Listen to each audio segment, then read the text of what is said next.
खुदावंद यीशु की अंजील मुकद्दस मरकज़ के मुताबिक उसका 9वां बाब 2 से 13 आयत तक।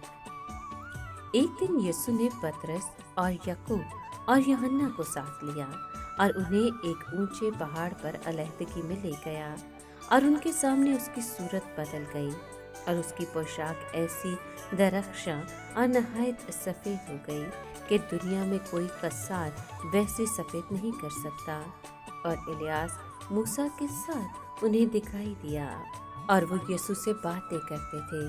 और पतरस ने यीशु से मुखातिब होकर कहा कि रब्बी, हमारा यहाँ रहना अच्छा है और हम 3 डेरे बनाएं, एक तेरे लिए और एक मूसा के लिए और एक इलियास के लिए, क्योंकि वो जानता न था कि क्या कहता है, इसलिए कि वो बहुत डर गए थे।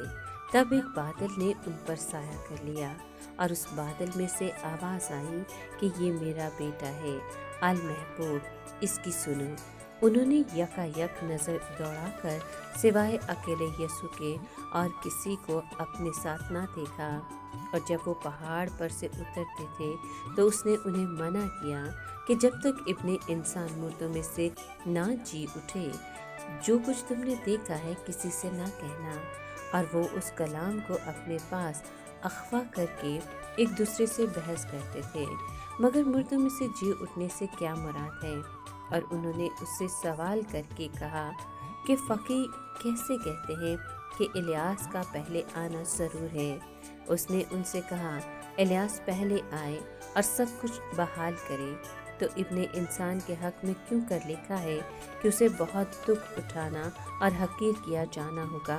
लेकिन मैं तुमसे कहता हूँ कि इलियास तो आ चुका है और उन्होंने जो कुछ चाहा उसके साथ किया, जैसा कि उसके हक़ में लिखा है।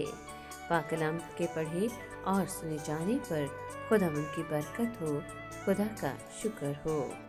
अजीज़ दोस्तों, खुदावंद ने शागिर्दों पर वाज़े कर दिया कि जिस राह पर मैं जा रहा हूँ वो किस कदर हकारत, दुखों और मौत की राह है।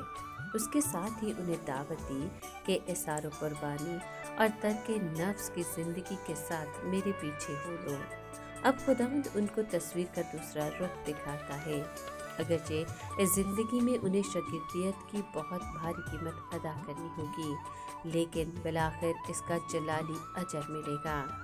खुदावंद ने गुफ्तगू का आगाज़ इस बात से किया कि शागिर्दों में से बाज़ खुदा की बादशाही को कुदरत के साथ आया हुआ न देखेंगे, मौत का मज़ा हरगिज़ न चखेंगे।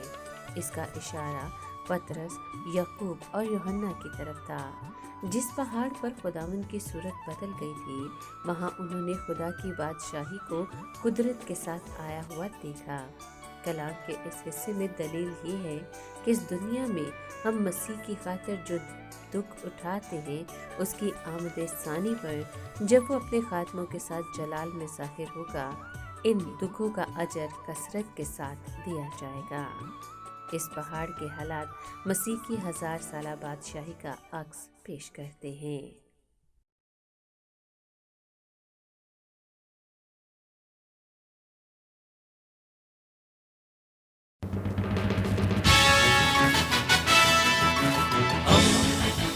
दोस्ती का पैगंबर, रेडियो वेरितास एशिया